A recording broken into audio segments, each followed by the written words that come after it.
So let's go. या so welcome all. स्वागत आहे सगळ्यांचं. स्वागत आहे सेकंड सेशनमध्ये. तर सेकंड सेशनमध्ये आपण बघत आहोत वाईल असकेंडिंगच्या पॉइंट्सकडे आपण बघत आहोत आणि तिथून we will start the reading and we will start the decode this lesson. म्हणजे हा लेसन आपण समजून घ्यायचा आहे. याचा परिपूर्ण अजून जाणून घ्यायचा आपण प्रयत्न करणार आहोत. बघा.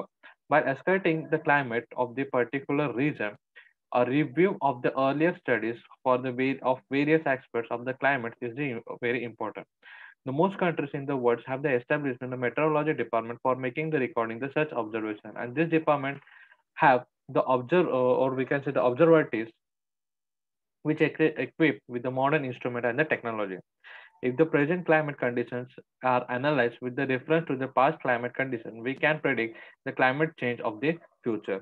However, as the climate is the net result of a complex mixing of the various atmospheric factors, the forecasting is a very complicated or the difficult.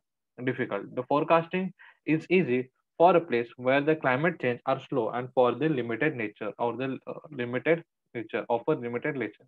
However, where the climate changes are complex or interdependent or rapid making forecasting is the very difficult. Is very difficult. तो बघा basically त्यांनी आपल्याला काय सांगितलं, त्यांनी आपल्याला आपण जसं प्रिव्हियस सेशन मध्ये म्हणजे मागच्या सेशन मध्ये आपण बघितलं होतं कशा कशा प्रकारे वातावरणाचे बदल आहे एकमेकांवरती अवलंबून आहेत आणि कशा प्रकारे आपल्या आयुष्यावरती आणि आपल्यावरती सुद्धा ते बदल करून येतात ते आपण ऑलरेडी पाहिलेलं आहे. आणि त्याच्यात पुढचा पॉईंट आपण बघत आहोत. त्याचा पुढचा पॉईंट म्हणजे कोणता की बघा एखाद्या ठिकाणाचे हवामान ठराविक असताना पूर्ण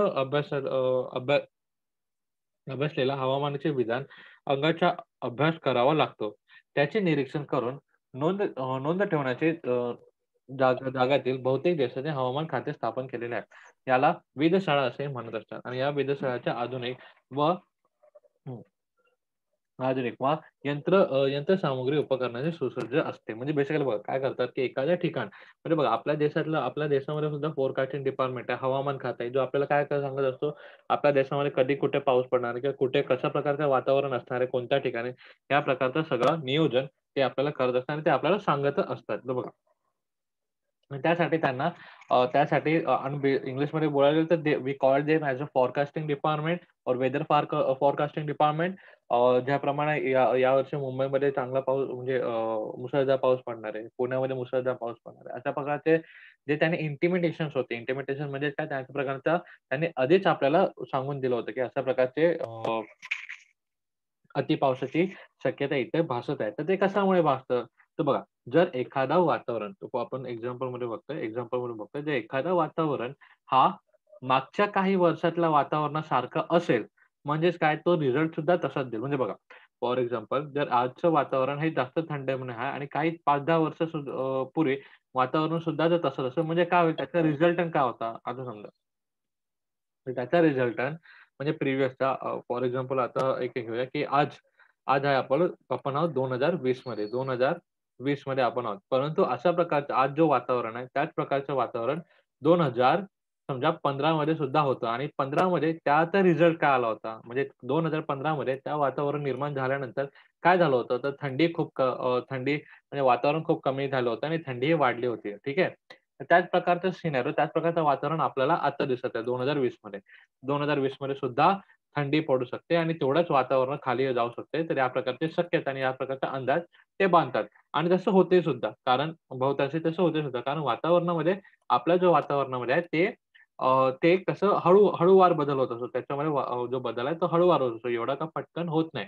परंतु परंतु बघा जर एखाद्या ठिकाणी वादळ येत आहे किंवा एखाद्या ठिकाणी अशा प्रकारची परिस्थिती आहे, की जसं आपण बोलतो, की आता हिवाळा पण आहे, एकदा म्हणजे ऊन पण तिथं आहे आणि थंडी पण आहे. अशा प्रकारचं जर वातावरण निर्माण झालं किंवा वेगळं काहीतरी आपण एक्झाम्पल घेतलं, जसं वादळाचं आपण एक्झाम्पल घेतलं. तर अशा वेळेस काय होतं, तर अशा वेळेस जो वातावरणामध्ये जो बदल होतोय, तो कसा होतो? क्विक होतो. अशा वेळेस वातावरणाचा जो बदल आहे, काही-काही ठिकाणी अशा प्रकारचे वातावरण आपण बघू शकतो. ध्रुवीय ना आपलं वृषभवृत्तीय भागामध्ये म्हणजे इक्वेटरच्या भागामध्ये आपण अशा प्रकारचे अंदाज बघू शकतो. We have already studies about ते इक्वेटरमध्ये आपल्याला दर दिवशी किंवा इव्हनिंगच्या वेळेस आपल्याला तिथे पाऊस पडताना आपण बघू शकतो. राइट? आणि त्याचं रिझन काय ते सुद्धा that we have seen already. तर बघा what is the thing so अशा प्रकारमध्ये किंवा जिथं कमी दाबाचा पट्टा जास्त निर्माण होतो किंवा जिथं थंडी आणि थंड आणि गरम अशा प्रकारच्या दोन्ही स्थिती जेव्हा उद्भवतात, त्यावेळेस बघा मागे आपण बघू शकतो आपला आपलं कल्याणमध्ये बघू शकतो, मुंबईमध्ये बघू शकतो, की बघा मागच्या महिन्यामध्ये किंवा काही महिन्यामध्ये मागच्या महिन्यामध्ये आपण बघतो पावसाचा अनुभव आपण केला होता. आता आपलं चालू आहे डिसेंबर-नोव्हेंबर जो बेसिकली बघायला गेलं तर हिवाळ्याचा महिना चालू आहे. परंतु तरीसुद्धा पावसाचे इथं सरी किंवा पाऊस आपल्याला बघता आलं. तर बघा ते कशामुळे? तर ते अशा प्रकारे होणार आहे थोडा म्हणजे एक एक्झाम्पल मी दिला ओके. तर एक्झॅक्टली त्याच्यावरती जाऊ नका. एक एक्झाम्पल की बघा, की त्यावेळेस बघा, त्यावेळेस वातावरण कसं होतं, थंडी पण होती आणि त्याच्या सोबतच गरम सुद्धा खूप होत होतं. तर जेव्हा तशा प्रकारचे जेव्हा वातावरण निर्माण होते, तेव्हा आपण बघतो की त्याचा रिझल्ट किंवा त्याचं जे कारण असेल, तो भलताच कारण म्हणजे त्याचं जो उत्तर असेल, कन्क्लुजन जो आपण बोलतो, तो आपल्याला वेगळा काहीतरी दिसून पडेल. ठीक आहे. So this is the thing. तर बघा ज्यावेळेस वादळ असतं किंवा पाऊस ह्याची जी शक्यता आहे ती जरा जास्तीत जास्त वाढली जाते. गरम पण जास्त आणि थंड सुद्धा जास्त. अशा प्रकारचे जेव्हा सिच्युएशन क्रिएट होते, तर त्यावेळेस त्या वातावरणाचा अंदाज बांधणे हा थोडं कठीण पडून जातं आणि त्यावेळेस अंदाज बांधणे तो कठीण होऊन जातो. त्याप्रमाणे बघा आपल्याकडे आता निसर्ग सायक्लॉनमध्ये बोलण्यात आलं होतं. बघा निसर्ग सायक्लॉन बोलण्यात आलं होतं, की मुंबईला तर धडकेल. परंतु तो वादळ बघा तो तो आला आपला अलिबागपर्यंत आला. आपण बोललो अलिबाग आणि थोडासा पुढे आल्यानंतर, परंतु तो नंतर एकदम शांतच झाला आणि त्याने आपली दिशा बदलली आणि तो कुठे गेला आपण बोललो होतो, की गुजरातच्या साइडला तो गेलेला आपण थोडा बघू शकतो. तर धिस वॉज द थिंग. अशा प्रकारचा सीन किंवा गुजरातच्या साइडला तिथे बोलत होतो किंवा त्याची दक्षता गुजरातच्या साइडला तर ॲक्चुअली जास्त गेला नाही.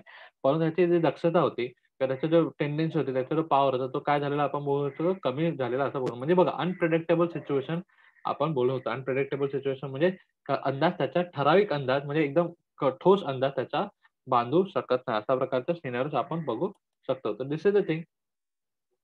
हे त्यांनी सांगितलेलं आहे किंवा वातावरणाचे जर असे दीर्घ किंवा म्हणजे तीव्र असे जर बदल होत असतील, तर आपल्याला त्याचा अंदाज बांधणे हे कठीण होऊन जातं. अशा प्रकारचे अंदाज बांधणे कठीण होतं. काही-काही ठिकाणी आपण जर बघाल, काही-काही ठिकाणी पृथ्वीवरती असे की जिथं वातावरण दिवसाढाळ खूप गरम असतं आणि संध्याकाळी खूप थंड होऊन जातं.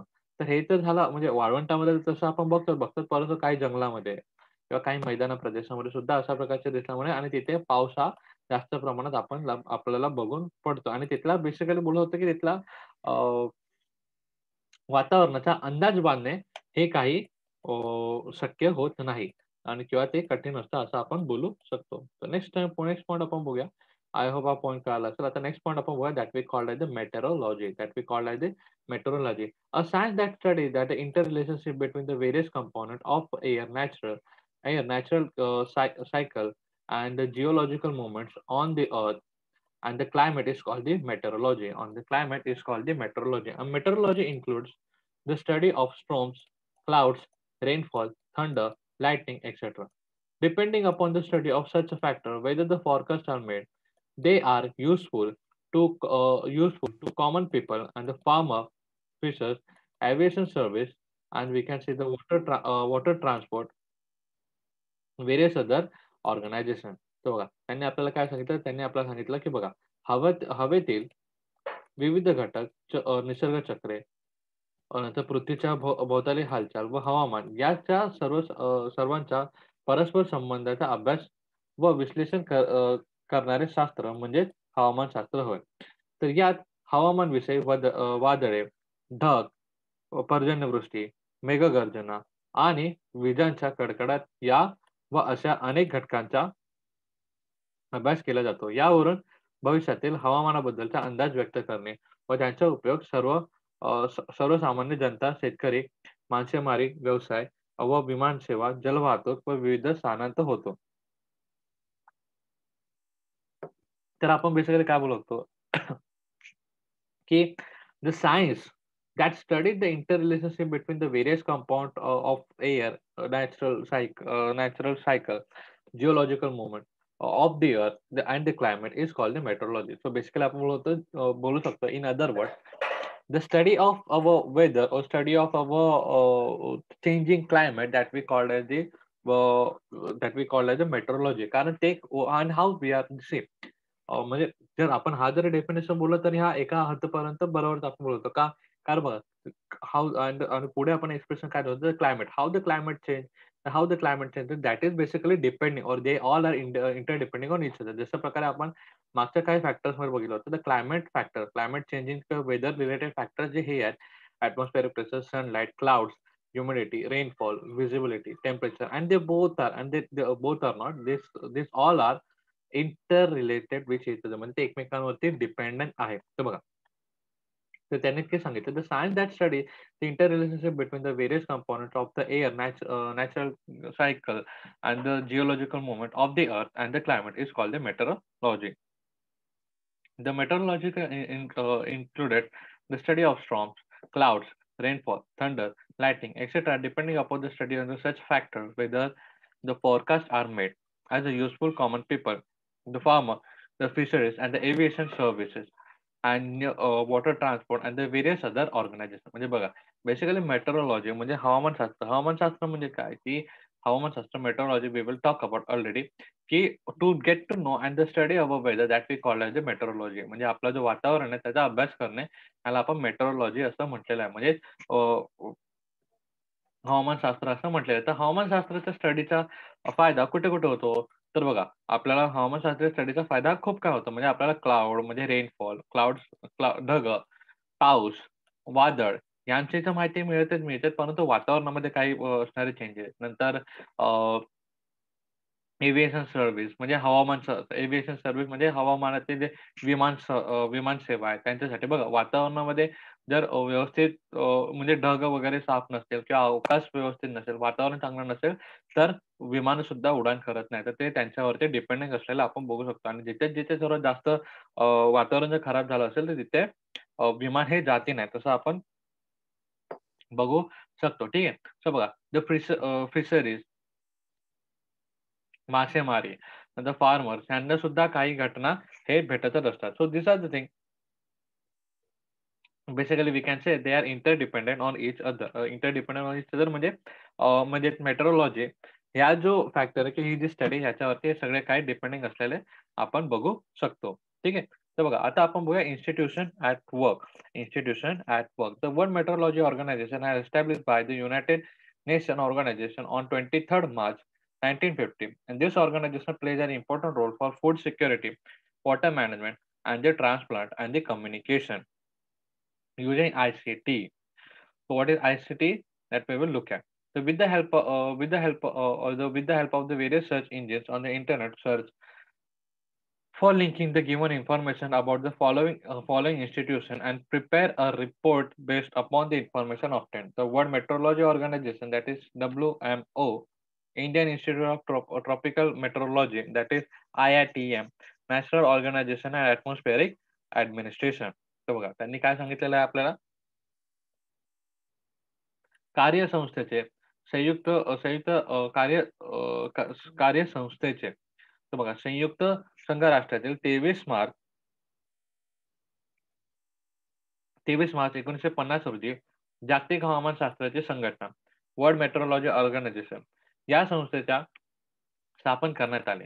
या संस्थेचे कार्य अन्न सुरक्षा, नंतर आपण बोलतो जल व्यवस्थापन, दळणवळण इत्यादी अत्यंत मोलाचे आहेत. तर बघा, म्हणजे जोडी माहिती संप्रेक्ष तंत्रज्ञानाचे नंतर इंटरनेटवरील विविध सर्च इंजिन वापरून खालील संस्थातील माहिती नोंद करण्यात विविध लिंक्स शोधा. म्हणजे बेसिकली आपण हे जे आंतरराष्ट्रीय हवामान शास्त्र भारतीय उपप्रदेशीय हवामानशास्त्र ते and then we have the राष्ट्रीय समुद्र वातावरणाचे व्यवस्थापन. तर these are the some factors, these are the sites that we can get the information from. तर बघा, हे जे इन्स्टिट्यूशन ऑफ वर्क आहे, ज्याप्रमाणे आपण इन्स्टिट्यूशन बोललो मेट्रोलॉजी बद्दल आपण म्हणजे हवामानशास्त्राबद्दल आपण वाचलं की हवामानशास्त्र कशा प्रकारे कोणत्या कार्यामध्ये मदत करतं. त्याचप्रमाणे बेसिकली ओके. त्याचप्रमाणे बेसिकली आपण ते काम सुद्धा बघणार म्हणजे त्याचप्रमाणे ते वेगवेगळ्या कामासाठी आणि तशाच प्रकारचं काम जगाभरचं आणि जागतिक लेव्हलला वर्ल्ड मेट्रोलॉजिकल ऑर्गनायझेशन हे करत असतं आणि ते कोणामुळे एस्टॅब्लिश झालंय? युनायटेड नेशन ऑर्गनायझेशन 23 मार्च 1950 म्हणजे काय? की संयुक्त राष्ट्र संघाच्या मार्फत 23 मार्च 1950 रोजी जागतिक हवामान संघटना म्हणजे वर्ल्ड मेट्रोलॉजी ऑर्गनायझेशन प्रस्थापित झालेलं आहे आणि यांचे कार्य काय? तर अन्न सुरक्षा, जल व्यवस्थापन, दळणवळण इत्यादीचे अत्यंत मोलाचे means what is the communication, the transportation, water management and the food security. So these are the things they are they work on. Okay. So yeah. Okay. So yes. So this is the thing. So basically, this institute guide us and how to do the communication. What is the water management, food security. So food security म्हणजे काय की अन्न सुरक्षा. तर अन्न सुरक्षाबद्दल सुद्धा ते आपल्याला सांगत असतात. तर बघा म्हणजे अन्न सुरक्षा म्हणजे बेसिकली आपण काय बोलतो की बघा आता जर वातावरण चांगलं आहे तर तुम्ही चांगल्या प्रकारचं प्रोडक्शन घ्या आणि त्या अन्नाचे साठवण करा आणि नंतर जेव्हा वातावरण खराब होईल किंवा अशा प्रकारच्या काही सिनेरियोज येतील किंवा फेमिन येईल. फेमिन म्हणजेच काय की दुष्काळ वगैरे येईल. तर तेव्हा कशा प्रकारचं वातावरण कोणत्या तशा प्रकारच्या गोष्टीवर फेस केलं पाहिजे. That we will find out. That we will look at. So this is the thing. आता आपण नेक्स्ट आपण बघूया द इंडियन मेट्रोलॉजिकल डिपार्टमेंट. म्हणजे भारताची हवामान व्यवस्था. भारताची हवामान व्यवस्था आपण बघणार आहोत. हवामान खाते बेसिकली. तर बघा भारतातील हवामान खाते the Indian Meteorological Department has founded by the British in 1857 at Shimla. It is head office is at Pune and it is regional office is at Mumbai, Kolkata, Chennai, Nagpur and the Delhi. The maps are prepared day, every day, which indicated the daily predictions about the weather. And such maps are prepared and published twice in every 24 hours. In this institute, the research goes on continuously on the various aspects like instrument for the climate reading and the predictions about the climate made using the radar and the predictions about the climate related to seismology and we can say the predictions regarding the rainfall by satellite, air pollution, etc. तर बघा यामध्ये या Indian आपला जो भारतीय हवामान खाते आहे किती महत्वाचे आहे ते आपल्याला सांगत आहे. आपला भारतीय हवामान खात्याची पहिले आपण माहिती घेऊन घेऊ आणि ते कुठे किती किती किती आणि फक्त वातावरणात नाही तर कोणत्या कोणत्या गोष्टीचा आपण अंदाज लावतो ते आपण बघणार आहोत. तर बघा भारतीय हवामान खात्याची स्थापना 1875 मध्ये ब्रिटिश सालेम और सिमला येथे ब्रिटिशांनी सिमला येथे केली. याचं मुख्य कार्यालय पुणे येथे आहे आणि मुंबई, कोलकाता, चेन्नई, नागपूर व दिल्ली येथे त्यांची प्रादेशिकता कार्यालय आहे. म्हणजे रिजनल ऑफिस आपण जे आपण बोलतो बघा. दर दिवशी हवेची स्थिती कशी राहील याचे नकाशे ते तयार करतात. 24 तासात 2 वेळा हे नकाशे तयार करून प्रसिद्ध केले जाते. तेथे हवामानाचे लागणारी उपकरणे, रडारच्या सहाय्याने हवामानाचे व्यक्त केलेले अंदाज, भूकंप मापिकाच्या निगडीत हवामानाचे अंदाज, नंतर पर्जन्य संदर्भातील अंदाजासाठी उपग्रहाच्या मदतीने हवामानाचा अंदाज व व हवा प्रदूषण इत्यादी विषयांवर सातत्याने संशोधन चालू असते. तर बघा this is the thing, this are the thing. So what they are saying. तर बघा आपला जो मेट्रोलॉजिकल डिपार्टमेंट आहे, त्या मेट्रोलॉजिकल डिपार्टमेंट म्हणजे हवामान शास्त्र आहे, हवामान खातं आहे. हवामान खातं काय करतं? जे सामान आहे सॉरी हवामान खातं ते बेसिकली त्यांच्याकडे जे असणारे उपकरण आहेत, रडार वगैरे, त्या रडारवरील उपकरण करून काय करतात ते, की कोणते कोणते बदल होणार आहे वातावरणामध्ये. तर बघा भूकंपाचे जे सेस्मिक वेव्ह, जे भूकंप लहरी आपण जे बोलतो, भूकंपाच्या लहरीमुळे हवामानामध्ये काय अंदाज हवामानामध्ये काही बदल होणार आहे का? त्याचा अंदाज लावतो. दुसरी गोष्ट दुसरी गोष्ट रडारच्या नावाने हवेचं म्हणजे एअरची स्पीड किती आहे, तर त्याचं डायरेक्शन काय आहे, ह्याच्यामुळे अंदाज लावतात. त्याच्यानंतर आपण बोलू शकतो, की उपग्रहाच्या मदतीने सॅटेलाइटच्या मदतीने ते काय तिथलं वातावरण कसं आहे आणि कुठे कसं वातावरण आहे प्लस एवढंच नाही हवेचा वेग, हवेच्या दिशा आणि म्हणजे हवामानाचे अंदाज बेसिकली आणि काय-काय करतात हवा प्रदूषणचे सुद्धा एअर पोल्युशन सुद्धा आपण बघू शकतो. एअर पोल्युशन सुद्धा त्यांच्या थ्रू झालेलं बघू शकतो. So this are the thing. आता आपण बघूया. Indian Meteorological Department provide the important information regarding the weather and the climate conditions to the other department like the aviation, shipping, agriculture, irrigations, marine oil exploration, and the production, etc. The predictions regarding the climate is like the dust storms and sandstorms heavy rainfall, hot and cold waves, tsunami, etc. are or contaminated to the various department, all the types of mass communication, media, and all the citizens. For this purpose, the India has launched the several satellites equipped with the high glass technology, and we can say the observation are at the several locations are doing the excellent work for analyzing the information received from this satellite. तर बघा satellite मध्ये basically काय झालं उपग्रहामध्ये तर बघा हे जे आपण जे म्हणजे हवामानाचा अंदाज जो आपण बोललो हे जे 4 पॉइंट्स वरून म्हणजे काय उपग्रहाच्या मदतीने, सॅटेलाइटच्या मदतीने किंवा भूकंप लहरीच्या मदतीने किंवा नंतर आपण बघतो रेडारच्या मदतीने या या सगळ्या मदतीने ते काय करत असतं हवामानाचा अंदाज बांधत होतं आणि या हवामानाचा अंदाज बांधून ते ते कितीदा 2दा एक नकाशे तयार करत असतात. 2दा नकाशे ते तयार करत असतात आणि ते नकाशे ते कोणाकोणाला देत असतात तर जे जो विमान उड्डाण खाते आहे, नंतर नौका खाते म्हणजे काय ते aviation department and then we can say the नौका खाते म्हणजे शिप डिपार्टमेंट, शिप कशाप्रमाणे होतात ते. त्याच्यानंतर आपण बोलतो शेती, ॲग्रीकल्चर, नंतर पाटबंधारे, समुद्राचे तेल संशोधन, मग उत्पादित साधने. तर अशा प्रकारचे जे काही पॉइंट्स आहेत, अशा प्रकारच्या जे संस्थांचा समावेश होतो आणि त्यांना ते काय करत असतात, गाईड हे करत असतात आणि त्यामुळे आणि गाईड हे करत असतात आणि ते सॅटेलाइटच्या मदतीने ते जास्तीत जास्त आपल्याला इन्फॉर्मेशन देतात. सॅटेलाइट कसा बेसिकली आपल्याला माहिती आहे सॅटेलाइटचे पोझिशन आणि त्याच्या थ्रू ऑब्झर्व्ह करणे. बघा, सॅटेलाइटमध्ये असणारे जे चांगले ग्लासेस वगैरे आहेत, ते त्याच्या थ्रू ऑब्झर्व्ह केल्यामुळे वी कॅन सी आपल्याला वाईल्ड एरिया आणि आपले जे म्हणजे फॉर एक्झाम्पल आता होता अर्थ आहे. अर्थच्या वरती एक सॅटेलाइट आहे, राइट? आणि तो सॅटेलाइट आपल्याला आपला जो मेट्रोलॉजिकल डिपार्टमेंट आहे त्याला कनेक्टेड आहे. तर बघा, एक्झाम्पल मी तुम्हाला सांगतोय. तर तो सॅटेलाइटमुळे काय होणार, तर त्या सॅटेलाइटमुळे जो अर्थचा वाईल्ड एरिया आपल्याला ऑब्झर्व्ह करता येणार. वाईल्ड एरिया म्हणजे मोठा भाग आपल्याला ऑब्झर्व्ह करता येणार आणि त्या मोठ्या भागामुळे तो मोठा भाग ऑब्झर्व्ह करता आल्यामुळे काय प्रेडिक्शन आहे किंवा काही अंदाज लावायचा असेल, तर अंदाज लावणे सहजरित्या सोपं होऊन जातं आणि प्लस त्यानुसार वातावरण कसं राहील, वातावरण नंतर कसं राहील त्याच्या सोबतच पुढचे पाऊल कसे टाकायचे, प्लॅनिंग कसे करायचे, तर हे सगळं काही आपल्याला सांगण्यात येतं. तर बघा शेती, मग त्याच्यानंतर आपण बोलतो शेती, नंतर उड्डाणपूल, नंतर जे मासेमारीला जातात ते, नंतर जे शिपमधून फिरायला जातात त्यांचं सुद्धा आणि प्लस शिपमधून जे आपण बघा मुंबई आहे, वसई आहे, तर अशा प्रकारचे जे शिपमधून किंवा मरीन इंजिनिअर्स जे आपण बेसिकली म्हणतो किंवा तो डिपार्टमेंट जे समुद्रातून तेल वगैरे जे काढत असतात, त्यांच्यासारख्या डिपार्टमेंटला सुद्धा ते मदत केली जाते आणि तिथून त्यांना गाईडन्स हा दिला जातो. So this are the things. अशा प्रकारचे आणि फक्त एवढंच नाही तर मौसम वगैरे कसं होणार, मौसम वगैरे, पाऊस वगैरे, वातावरण कसं होणार आहे, हे सुद्धा त्याच्याने अंदाज लागू शकतो आणि ते फक्त एवढंच नाही बघा, आपण बघू शकतो, की जेव्हा न्यूज चॅनल्समध्ये आपण बघतो, की जेव्हा निसर्ग या चक्रीवादळाबद्दल आपण सगळे यावर्षी जेव्हा न्यूजमध्ये बघत होतो, तेव्हा आपल्याला जो दाखवण्यात आलेला जो भारत आहे, तो पण त्याचं जे चित्रण कुठून आलेलं आहे. तर ते सुद्धा आपण सॅटेलाइट म्हणून काढलेलं किंवा त्याचे चित्रीकरण आपण बघू शकत होतो. तर बघा त्यानुसार संपूर्ण भारतामध्ये वातावरण कसं असणार आहे.